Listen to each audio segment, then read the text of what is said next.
안녕하세요. 전 무역회사에 다니고 있는 40대 남성입니다. 사실 개인적인 사연을 공개적으로 알린다는 것이 좀 망설여졌는데요. 그럼에도 이렇게 글을 드리는 이유는 제 경험이 채널을 통해서 알려지면 많은 사람들에게 작은 교훈을 줄 수 있을지도 모른다는 생각 때문이었어요.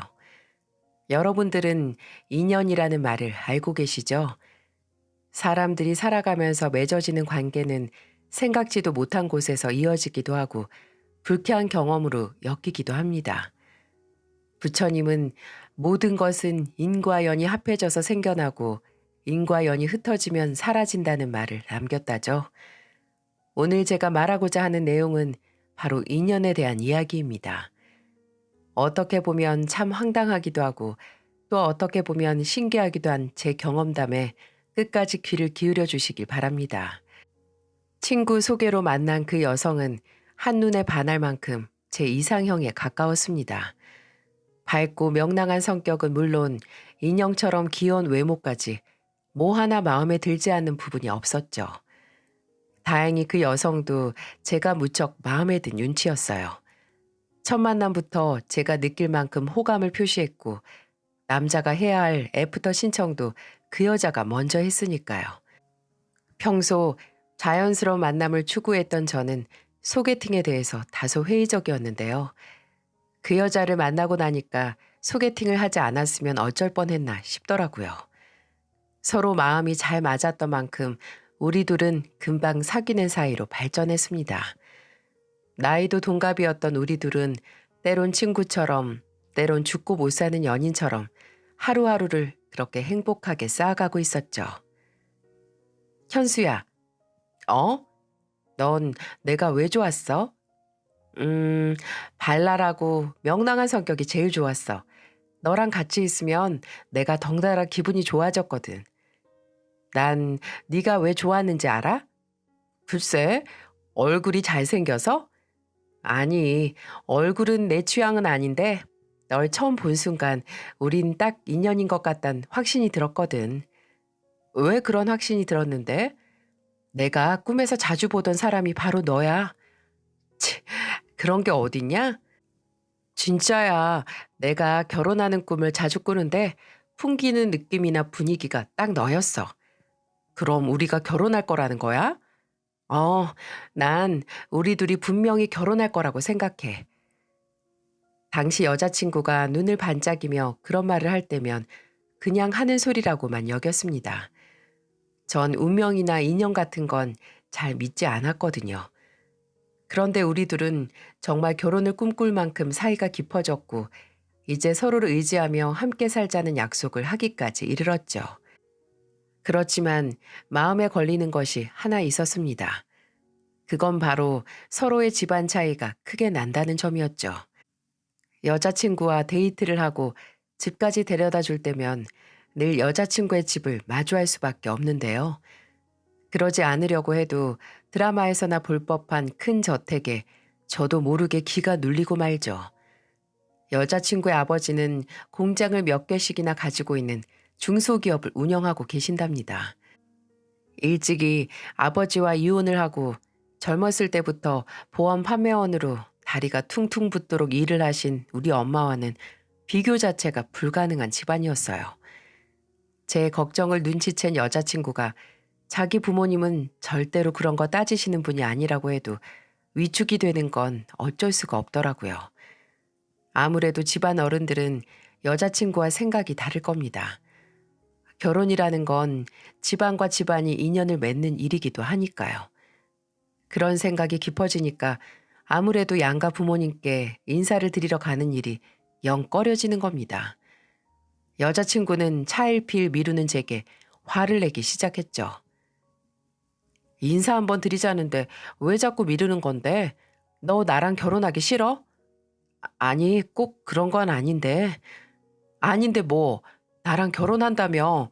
결혼하려면 어른들께 인사를 드려야 할 거 아니야. 나도 알아. 그런데 희정아, 나 솔직히 너희 부모님 만나는 일이 좀 망설여져.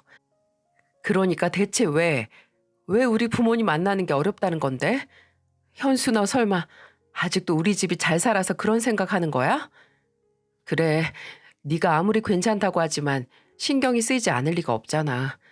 너희 아버님은 번듯한 기업 회장님이시고 우리 집은 이혼 가정에다가 엄마 혼자 힘들게 벌어서 겨우 먹고 살아온 집안이니까 차이가 나도 너무 나잖아.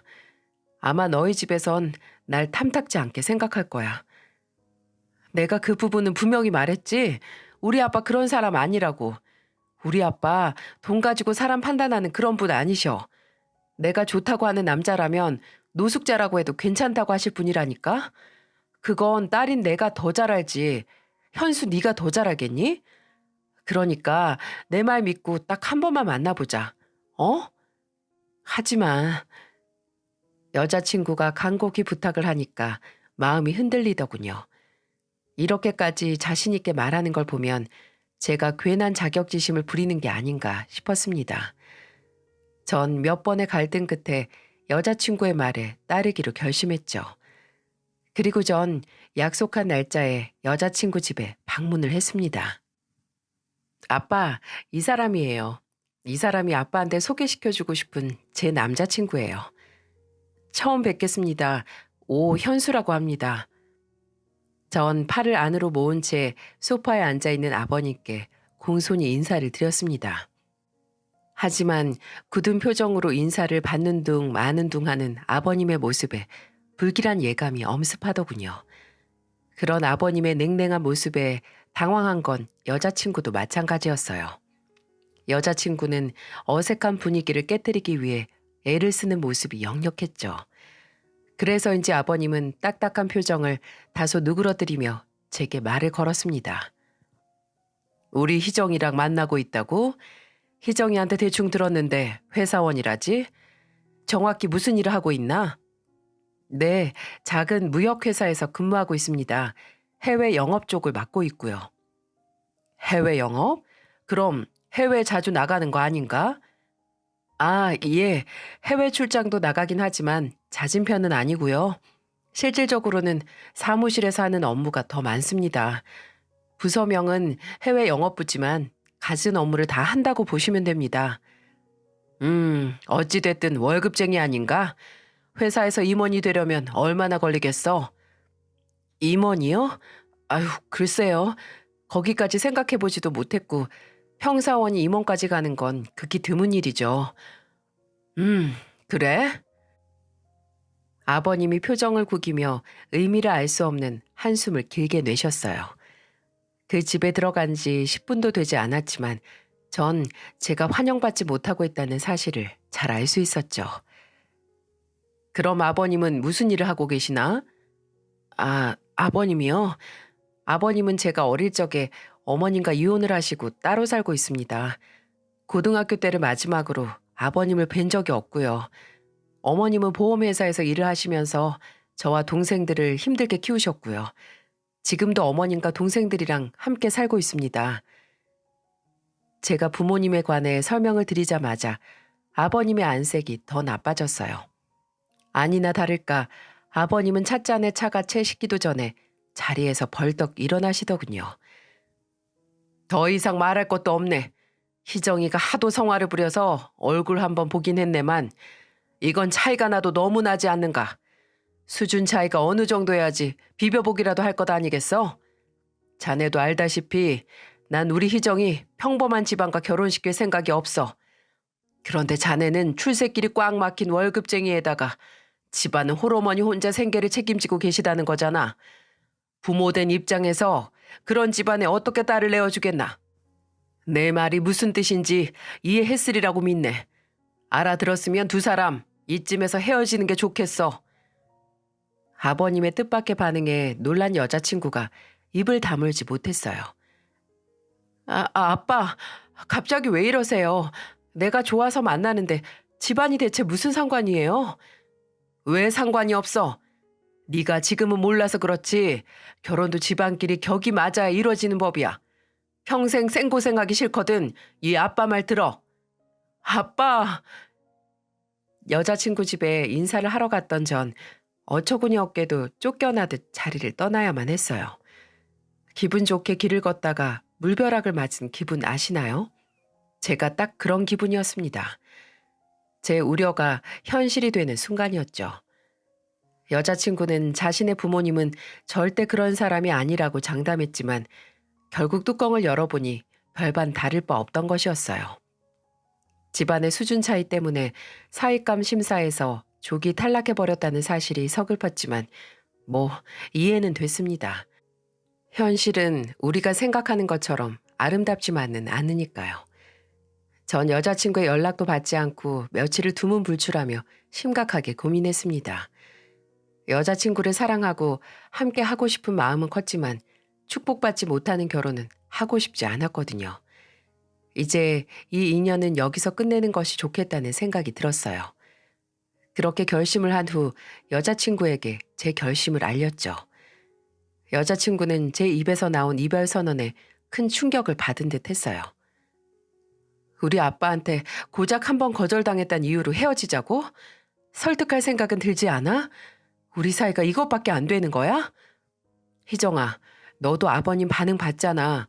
아버님은 절대 우리 허락하지 않으실 거야. 난 아버님 이해해.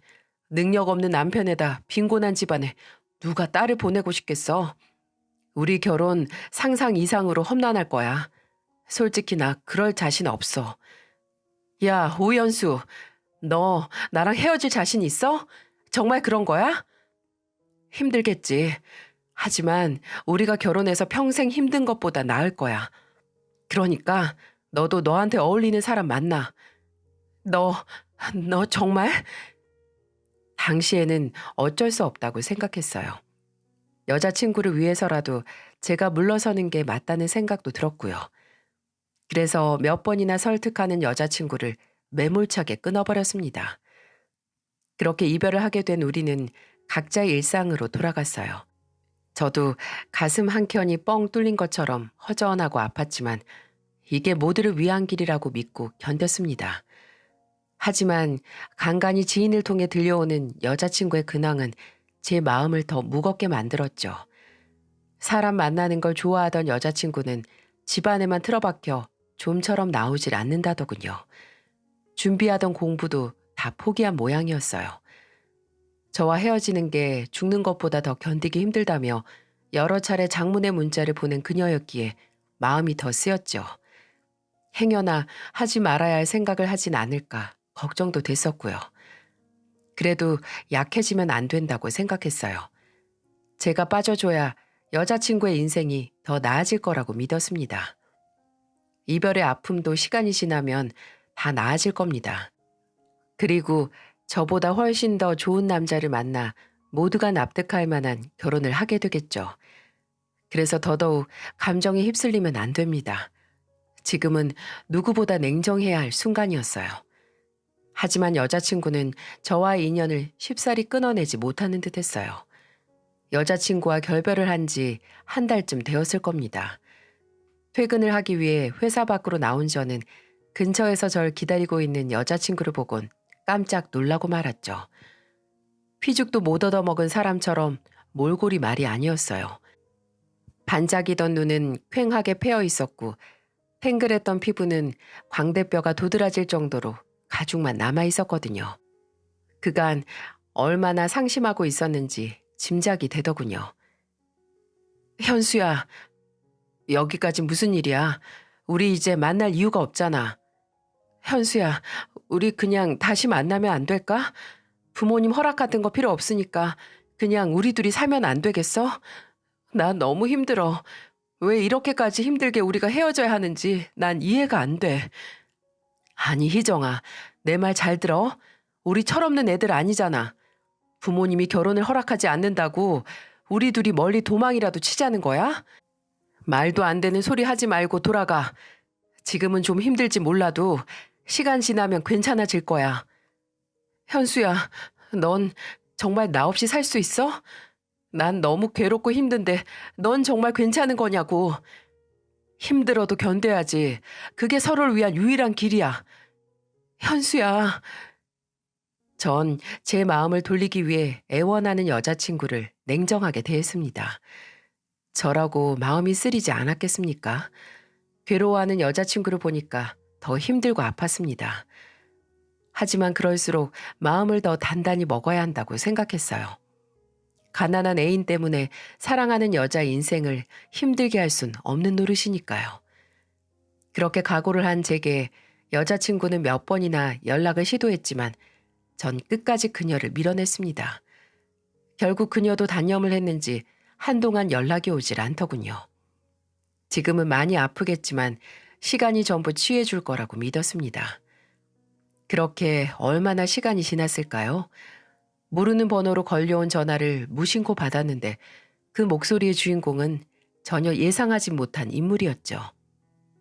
나 희정이 애비되는 사람일세. 기니 할 말이 있으니 얼굴 한번 보세. 예? 아, 네, 알겠습니다. 절 탐탁지 않게 여겼던 여자친구의 아버지였어요. 제 번호를 어떻게 아셨는지 절 한번 보자고 하시더군요. 느낌이 좋지 않았지만 직접 전화를 걸어오실 정도의 일이라면 가볍게 여길 일이 아니란 생각이 들었습니다. 이튿날 약속한 장소에서 아버님을 만났습니다. 아버님은 여전히 굳은 표정으로 절 맞더군요. 그런 아버님에게 조심스럽게 여쭈어 보았습니다. 무슨 일 때문에 보자고 하신 건지, 혹시 희정이한테 무슨 일이 있나요? 그래, 희정이한테 무슨 일이 있네. 그래서 자네를 보자고 한 거고. 예? 희정이가 왜요? 무슨 일인데요? 자네와 헤어지고 나서 아주 폐인처럼 지내고 있단 말일세. 방에 틀어박혀서 나오지도 않고 밥도 잘 먹지 않고 내가 아무리 어르고 달래도 소용이 있어야지. 나 원참 그깟 남자가 뭐라고 이리도 속을 썩이는지. 아, 그래요. 그런 일이라면 제가 해드릴 수 있는 일이 많이 없을 것 같네요. 아마 시간이 지나면 괜찮아질 겁니다. 나도 그렇게 생각했지만 아무래도 충격이 큰 것 같아. 아무래도 자네가 한번 만나봐야겠어. 예? 제가요? 그래. 자네가 희정이를 한번 보고 설득을 좀 해주는 게 어떻겠나? 결국 당신 딸이 너무 힘들어하니까 얼굴 한번 보면서 잘 다독이라는 말이었습니다. 하지만 아무렇지도 않게 던지는 그 말에 기분이 상하더군요. 저도 여자친구와 헤어지기 위해서 온 힘을 다하고 있다는 걸 왜 모르시는 걸까요? 아버님, 그런 부탁이라면 사양하겠습니다. 솔직히 아버님이 절 반대하시는 이유에 대해선 이해하고 있습니다. 부모의 마음이라면 충분히 그럴 수 있다고 생각했어요.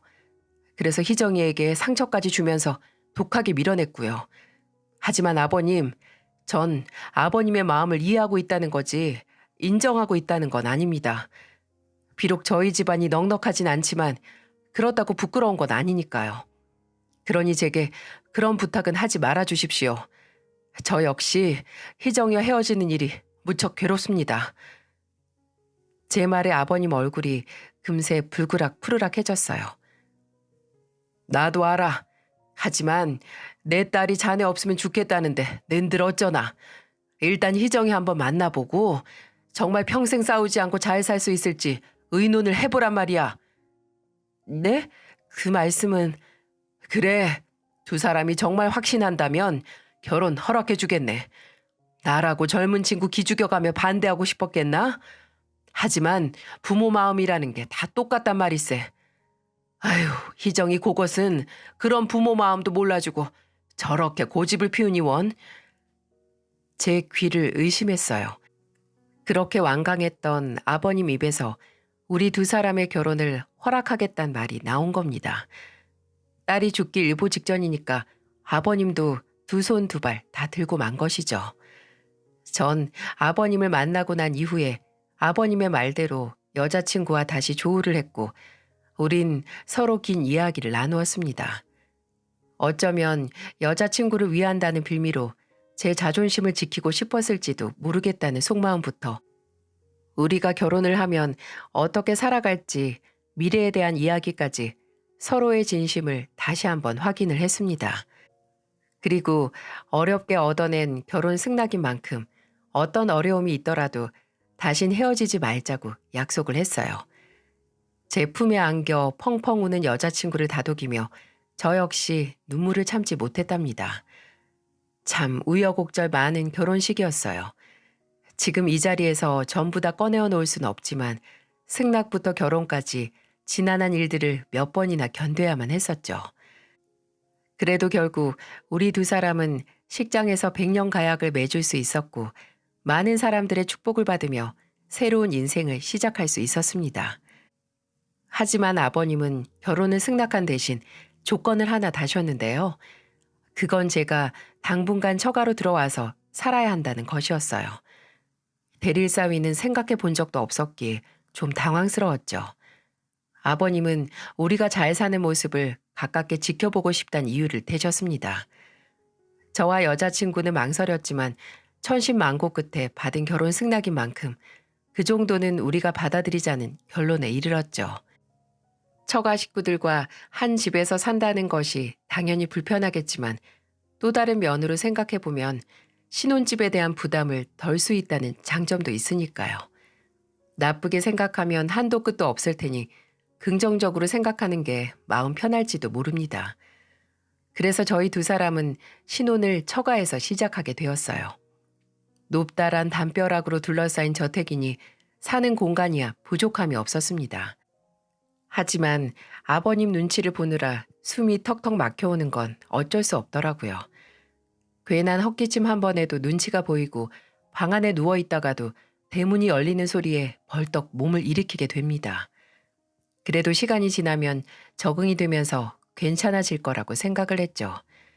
하지만 그 빡세다는 해병대에서도 무탈하게 적응한 제가 도무지 대릴 사위는 적응이 되질 않는 겁니다.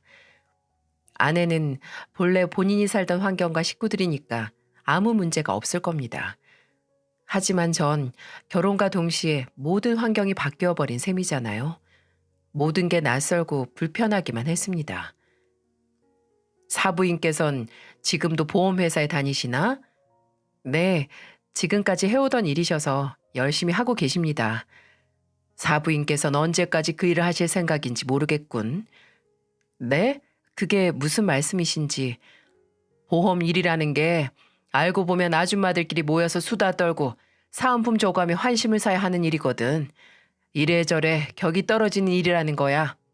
이제 아들이 좋은 집안에 장가도 갔는데 사부인도 기본 채통 정도는 챙기셔야 하지 않나. 자네가 적당한 때 봐서 어머님이 은퇴하시도록 권해봐.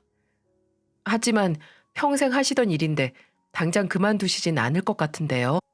그러니까 자네가 진지하게 말씀을 드려보라는 거야. 혹 생계 때문이라면 내가 적당한 선에서 지원을 해줄 용의도 있으니까 말이지. 아, 예. 직업에 귀천이 어디 있습니까? 불법적인 일만 아니면 무슨 일을 하든 열심히 하는 게 중요한 거 아니겠어요? 하지만 장인어른은 툭하면 집안 수준 얘기를 들먹이며 괜한 참견을 하곤 합니다. 그런 일을 나열하기 시작하면 끝도 없습니다. 무조건 식구들이 함께 모여서 아침 식사를 해야 한다는 철학을 갖고 계신 장인어른 덕분에 평소에 먹지 않던 아침도 꼭 먹어야 했죠. 그럼 꼭 장인어른의 피곤한 훈시가 시작되곤 합니다. 오서방, 자네 가만히 보면 아침에 좀 게으른 면이 있어? 자네 회사 출근 시간이 몇 시지? 9시까지인데요. 그럼 적어도 5시에는 기상해서 여유 있는 아침을 맞아야 하지 않겠어? 네? 5시요? 회사까지 30분이면 가니까 그건 너무 빠른데요, 아버님. 부산하게 움직이는 것보단 낫지. 여유가 있으면 신문이나 책도 좀 보고 말이야. 성공하는 사람이 괜히 그렇게 되는 줄 아나? 아, 예, 알겠습니다. 그나저나 오늘 갈치주의가 참 좋구만. 아, 그러고 보니 사부인에게 갈치 좀 보내드리면 좋겠어. 갈치요? 그래, 사부인께서는 갈치가 비싸서 자주 드시지 못하실 게 아닌가. 우리야 제철 생선이야 질리도록 먹으니까 잘 모르겠지만 서민들은 밥상 위에 생선 올리기가 쉬운 게 아니라고. 그러니 좀 보내드리면 좋지. 안 그런가? 네, 그렇죠 뭐. 장인어른은 사부인을 챙긴다고 하는 말씀이지만 묘하게 기분이 상했어요. 누군가 제게 1,000원짜리 한 장을 건네면서 갑자기 뒤통수를 때리면 이런 기분일까요? 제게 이런저런 잔소리를 하시는 것까진 참을 수 있어도 부모를 무시하는 건 견디기가 힘이 들었어요. 처음은 그저 챙겨주시려는 마음에서 비롯된 것이라고 생각했죠. 그런데 은근히 저희 집을 무시하는 발언이 계속되더군요. 자넨 잘 모르겠지만 우리 집은 매해 겨울이 오면 하와이나 괌으로 가서 한 서너 달쯤 겨울을 보내고 오는데 아무래도 자넨 직장인이라서 함께 하기가 어려울 것 같구만. 네, 회사에선 그렇게까지 휴가를 주진 않으니까요. 그러니까 그 비전도 없는 회사를 뭐 그렇게 목매면서 다니려고 해. 우리 회사에 들어오면 내가 어련히 알아서 챙겨줄 일을 해오던 일이라서 손 떼기가 쉽지 않네요. 아버님 회사와는 업무 성격도 많이 다르고요. 제안은 감사하지만 해볼 수 있는 데까지 해보고 싶습니다. 원 사람 고집도. 그럼 이번 겨울에는 일주일 정도로 간소하게 보내는 걸로 하지. 자네가 못 간다고 한다면 희정이도 가지 않겠다고 고집 피울 게 뻔하니까. 그럼 이번에 사부인도 함께 가시면 어떻겠나? 아들 덕에 좋은 곳도 구경하고 그럼 좋잖나. 네? 아니에요. 어머님도 하는 일이 있으시니까 함께 가시긴 어려울 거예요. 그래? 하긴 어머님이 비행기는 타보지 못하셨겠지. 그럼 비행기 타는 것 자체가 고역일 수도 있겠고. 늘 이런 식이었어요. 목구멍에선 저희 어머니 비행기 타보셨어요. 우수사원으로 뽑혀서 해외여행도 여러 번 다녀오셨다고요. 이런 말이 튀어나오려고 하더군요. 하지만 어금니를 꽉 깨물고 인내했습니다. 어차피 장인어른의 의식 근처에는 저희 집안이 수준 이하라는 인식이 깔려있는데 말꼬리를 잡아서 뭐 하겠어요. 그저 제가 참고 넘어가는 게 번거로움을 줄이는 길이라고 여겼습니다. 물론 아내에게 은근슬쩍 하소연을 해보기도 했죠. 그나마 이 집 구석에서 속마음을 편하게 말할 수 있는 상대는 아내밖에 없었으니까요. 하지만 모든 게 만족스러웠던 아내는 제 고충을 잘 이해하지 못하더군요. 희정아, 요새 아버님이 좀 그렇지 않아? 우리 아빠? 우리 아빠가 왜? 아니, 가끔은 말씀이 좀 지나칠 때가 있는 것 같아서 은근히 우리 집 무시하는 것 같기도 하고. 에이, 그건 자기가 오해한 거야. 아빠가 원래 말이 좀 투박하지만 잔정이 많은 분이야. 내가 보기엔 혼자 계신 어머님 걱정 많이 하시는 것 같던데. 저번에 나한테도 시어머니 전화 자주 드리라는 당부도 하셨고 우리 아빠라서가 아니라 진짜 그런 분 아니셔. 자기가 처가살이 하니까 신경이 예민해져서 그렇게 들린 걸 거야. 아내는 또 본인의 아버지는 그런 사람이 아니라고 말합니다. 제가 보기엔 여전히 저희 집안과 사돈을 맺은 게 탐탁지 않고 성에 차지 않아 하시는 것 같은데 말이죠. 그렇다고 제가 할 수 있는 일은 별로 없었어요. 장인어른께 따질 수도 없고 아내를 닥달할 수도 없는 노릇이었죠. 하지만 얼마 후 장인어른과 크게 부딪힐 만한 결정적인 사건이 벌어지고 말았죠. 장인어른이 칠순을 맞은 날이었어요. 마당발인 장인어른의 생신을 축하하기 위해서 정말 많은 사람이 모이더군요. 요즘엔 좀처럼 볼 수 없는 정말 성대한 칠순잔치였어요. 물론 저희 어머님도 사돈의 칠순을 축하하기 위해 참석을 하셨습니다. 가뜩이나 위세가 높은 사돈댁 때문에 눈치를 보던 어머님은 바깥 사돈의 칠순 선물로 인삼 세트와 얼마간의 현금 봉투를 준비하셨더군요. 아이고 사돈 축하드려요. 이거 얼마 안 되지만 오래오래 건강하시라고 준비했습니다. 형편도 어려우신데 그냥 오셔도 될 일을 뭐하러 이런 건 준비하셨어요. 그런데 이거 인삼이네요. 죄송해서 어떡하죠? 전 산삼만 먹지 인삼은 입에 대질 않습니다.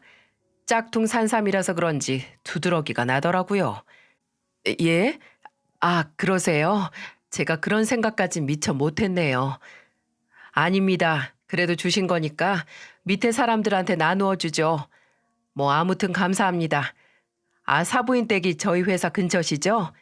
제가 마침 회사에 들릴 일이 있으니까 모셔다 드리겠습니다. 아유, 아닙니다. 전 요 앞에서 버스 타면 돼요. 제 생일 축하해 준다고 여기까지 오셨는데 제가 어떻게 버스에 태웁니까? 사부인은 기사가 운전하는 외제차 한 번도 타보지 않으셨잖아요.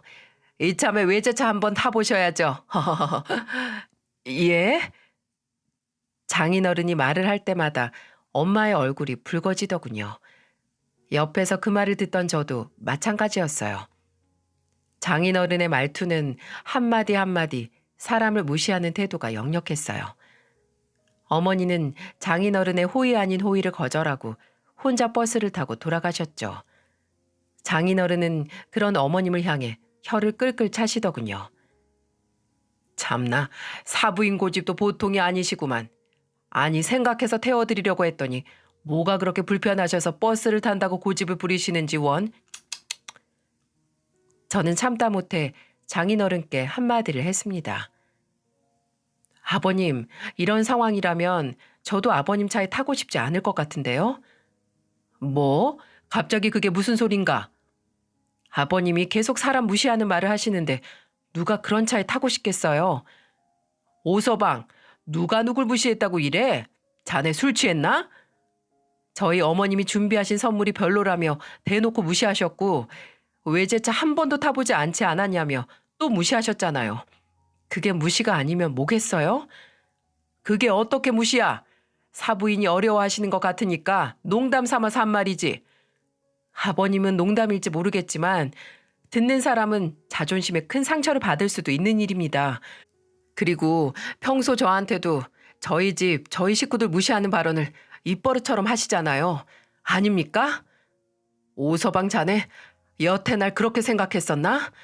난 그래도 눈에 차지 않는 사위를 진심으로 대해줬는데 고작 날 이렇게 생각했다고? 절 진심으로 대해주셨다고요? 아니요. 전 아버님 때문에 하루하루가 힘들고 버거웠습니다. 그리고 제 생각엔 아버님은 평생 저나 저희 집을 마음에 들지 않아 하실 것 같은데요. 제 말이 틀렸습니까? 이놈의 자식이 정말 자네 지금 나랑 한번 해보자는 건가? 제가 장인어른과 말다툼을 벌이자 놀란 아내가 저를 뜯어 말렸어요.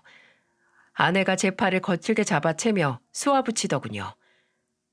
자기 오늘 정말 왜 이래? 오늘 아빠 생일이잖아. 꼭 생일날 이래야겠어? 상기된 표정으로 절 보고 있는 아내를 보니까 괜스레 서글퍼지더라고요. 이러자고 어려운 결혼 선택한 게 아닌데 지금 이곳엔 제 편이 아무도 없다는 생각이 들었다랄까요? 전 그 자리를 박차고 무작정 나와버렸습니다. 경우 없는 놈이라는 둥, 이런 데서 집안 수준이 나오는 거라는 둥, 아버님의 독설이 날아와서 등 뒤로 푹푹 꽂힙니다. 전 속상한 마음을 애써 억누르며 본가로 내려갔어요. 당시에는 장인어른이나 아내 얼굴은 보고 싶지가 않더라고요. 제 속이 문드러졌는데 어머니 속은 어떻겠습니까? 대단한 처가를 만난 저 때문에 어머니의 마음을 다치게 만들어버렸어요. 전 어머니에게 죄송하다는 말을 먼저 했습니다. 엄마, 장인어른 때문에 속 많이 상하셨죠? 죄송해요. 원래 말투가 투박한 분이라서 마음에 있는 말을 생각 없이 툭툭 뱉네요. 아니다, 난 괜찮아. 그럴 수도 있지. 근데 너 안색이 너무 좋지 않다. 무슨 일 있었어? 설마 이 엄마 때문에 부부 싸움이라도 한 거야? 아니에요. 엄마가 장인어른 때문에 자존심 상했을까 봐 그렇죠 뭐. 난 아무렇지도 않으니까 내 걱정은 마라. 처가살이 하면 은근히 눈치 보이는 것도 많을 거야. 네가 잘 알아서 하겠지만 어른들한테 잘하고 예쁨 받으면서 살아. 엄마는 그거면 돼. 어머니는 그저 자식 걱정뿐이었어요. 어머니는 언제나 한결같으셨어요. 아버지와 이혼을 하고 홀로 자식 셋을 키우면서도 최선을 다하셨죠. 제가 성장하면서 아버지의 빈자리를 크게 느끼지 못했다면 어머니가 얼마나 노력했는지 아마 짐작이 가실 겁니다. 제겐 그 누구보다도 최고의 어머니였어요. 이런 어머니를 수준 은은하면서 비하했던 장인어른이 더 믿게 느껴지더라고요. 그런데 어머니가 제게 조심스럽게 말을 꺼내시더군요. 실은 내가 너한테 할 말이 좀 있어. 할 말이요? 무슨 말이신데요? 어머니의 심각한 표정에 불안감이 찾아왔어요. 사실 나 네 아버지 다시 만나고 있다. 네? 아버지요? 그게 무슨 말씀이세요? 아버지가 어머니한테 다시 연락을 했어요? 어, 너한테 진작 말하려고 했는데 어느 날 그 양반이 날 찾아왔더라고. 오래전 아내와 자식을 버리고 다른 여자에게 가버린 아버지를 다시 만나다뇨. 전 예상 밖의 말에 혼란스러웠어요. 하지만 어머니는 놀란 저를 지그시 바라보며 차분하게 설명을 이어가셨죠. 그 사람이 나와 재결합을 하고 싶다더구나. 나도 몰랐었는데 딴 년이랑 바람났던 그 양반 알고 보니까 그 여자랑 오래 살지도 못했더라고. 나랑 헤어지고 나서 살림을 차렸는데 1년도 되지 않아서 그 여자가 먼지까지 탈탈 털어서 도망을 쳤다지. 그 사달을 겪고 나서야 여자에게 속아서 가정 버린 일을 후회했고 우리한테 진작 돌아오고 싶었지만 염치가 없어서 그러지 못했대. 그래서 혼자 그 긴 세월을 보내면서 지금까지 외롭게 살았다더구나. 가족 버리고 간 죄를 받은 거죠. 아니, 아무리 그래도 엄마, 정말 그런 아버지랑 재결합을 하고 싶으세요? 그 양반이야. 나나 니들한테 할 말은 없겠지. 그렇지만 이 엄마도 이제 늙었잖니. 너희들도 시집장가 다 갈 텐데 그래도 내 곁에 누군가 있어야 한다고 생각한다. 한 번 실수는 했다만 엄마는 네 아버지 참 좋아했거든. 어머니의 목소리엔 회한과 그리움이 함께 묻어 있었습니다. 저는 아버지가 어머니와 자식을 버리고 다른 여자에게 갔다는 사실엔 여전히 분노했지만 그동안 어머니의 고단하고 쓸쓸한 인생에 대해선 할 말이 없었습니다. 전 동생들과 이 일에 대해서 깊이 의논을 했어요. 동생들 역시 난감하기 마찬가지였습니다. 아버지에 대한 원망을 생각하면 다시 가족으로 받아들인다는 게 말도 안 되는 일이었지만 어머니의 행복을 위한 길이라면 안 될 일도 아니었어요. 결국 우리는 아버지를 한번 만나보고 난 후 생각해보기로 하고 결정을 미뤘습니다. 그리고 며칠 후 전 10수년 만에 아버지 얼굴을 마주보게 되었죠. 참 우스운 건 아버지 얼굴이 어릴 적 제가 기억하는 그 모습 그대로라는 사실이었어요. 얼굴에 패인 깊은 고랑만 제외한다면 아버진 예전의 모습과 똑같았죠. 현수야, 이제 어른이 다 되었구나. 결혼도 했다면서 이 못난 애비가 아들 결혼식도 보지 못하고 미안하다. 그런 말씀 마세요. 전 아버지가 우릴 버리고 집을 나간 이후부터 아버지가 없다고 생각했으니까요. 그래, 그랬겠지. 아버지는 고개를 똑바로 들지 못할 정도로 미안해 하시더군요. 그런 아버지의 어깨가 한없이 작아 보였습니다. 아버지를 보고 있자니 화가 났습니다. 결국 이렇게 될 일을 왜 섣부른 선택으로 온 가족을 힘들게 했을까요? 차라리 잘 먹고 잘 살았다는 소리를 들었다면 화가 덜 났을 것 같습니다. 아버지는 저와 동생들에게 진심으로 사과를 하셨어요. 당신의 과오로 어머니와 가족들을 힘들게 했다는 것에 많은 자책을 하시더군요. 차마 가족들 앞에 다시 나타날 용기가 없었답니다. 그리고 더 늦기 전에 어머니와 재결합을 하고 평생 어머니와 가족들에게 진 빚을 갚으며 살고 싶다고 하셨어요. 아버지의 후회와 어머니의 용서가 있으니 제가 더 할 말이 뭐가 있겠습니까? 또 결정적으로 어머니가 혼자 계셔서 여기저기서 무시를 당하는 게 아닌가 이런 생각도 들었거든요. 전 동생들에게 이제 두 분 잘 살 수 있도록 자식들이 도와주자고 설득을 했죠. 그렇게 아버지는 가정으로 돌아오게 되었고 가족들만 모여 조촐한 식을 올리기로 결정을 했습니다. 사실 처가댁에 부모님의 재결합 소식을 알려야 할지 고민이 좀 됐어요. 당연히 말씀드려야 할 일이지만 장인어른과 저는 서로 상한 감정이 여전히 남아 있었거든요. 전 먼저 아내에게 이 사실을 말한 후 장인어른께도 조심스럽게 말씀드렸습니다. 그러자 장인어른이 픽 하고 실소를 터뜨리시는 게 아니겠어요?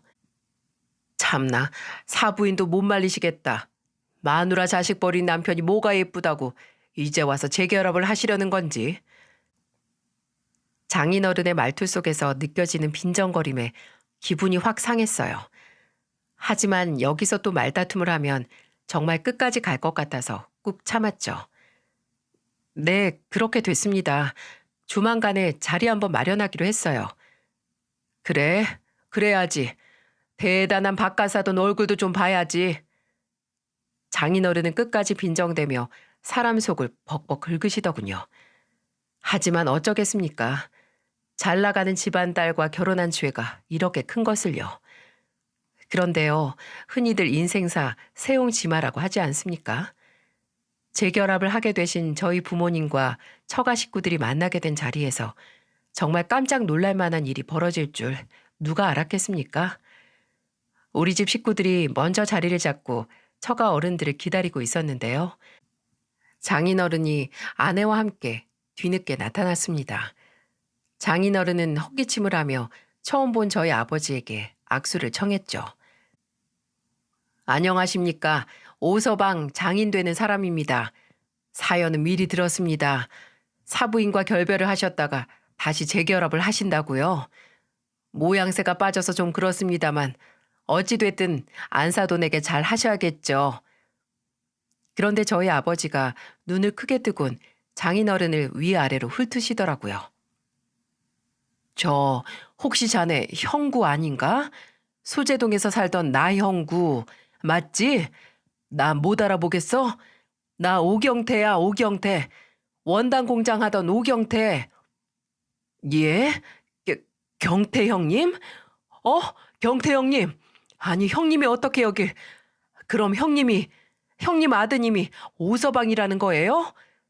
아이고 이 사람아. 이게 도대체 몇 년 만인가? 그렇게 수소문을 해도 찾지 못했는데 어떻게 우리가 이렇게 만나? 경태 형님. 장인어른은 제가 평소에 보지 못한 표정으로 아버지 두 손을 맞잡았어요. 온 식구들은 뜻밖의 상황에 어리둥절해하고 있었습니다. 아니 이게 무슨 일입니까? 제가 형님을 그동안 얼마나 찾았는데요. 하지만 형님이랑 친했던 분들도 다 작고 하셔서 찾을 길이 있어야죠. 그런데 우리가 사돈인 줄도 모르고. 그러게 말일세. 우리가 이렇게 가깝게 있었는데도 전혀 모르고 있었구만. 예, 형님. 반갑습니다. 정말 반가워요. 두 분은 서로의 등을 연신 두드리며 감격을 참지 못했습니다. 두 분이 어느 정도 진정을 하고 나서야 아버지와 장인어른의 특별한 인연에 대한 이야기를 들을 수 있었어요. 젊었을 적 대전 깡촌에서 살았던 장인어른은 막리를 하며 겨우 입에 풀칠을 하고 살았답니다. 그러다 다리를 크게 다치는 바람에 생계 곤란을 겪고 있었다네요. 당시 장인어른이 살던 집 근처에서 원단 공장을 하고 있던 아버지는 그 사정을 알고 장인어른을 여러모로 도와주신 모양이었어요. 당장 끼니를 잊지 못하는 젊은 청년에게 돈도 내어주고 다리를 치료할 수 있도록 병원비도 대주셨다죠. 그리고 아버지 밑에 두고 먹고 살 수 있도록 원단 일을 가르쳐 주셨고 나중에는 작은 원단 공장을 차릴 수 있도록 많은 도움을 주셨다는 겁니다. 그렇게 인연을 맺은 두 분은 호형호재하며 친형제처럼 지냈다고 하더군요. 그러다 아버지가 먼저 대전을 떠나면서 서로 연락이 끊어져 버렸답니다. 형님이 아니었다면 전 아마 다리 하나를 잃었을 겁니다. 그때 의사가 그랬어요.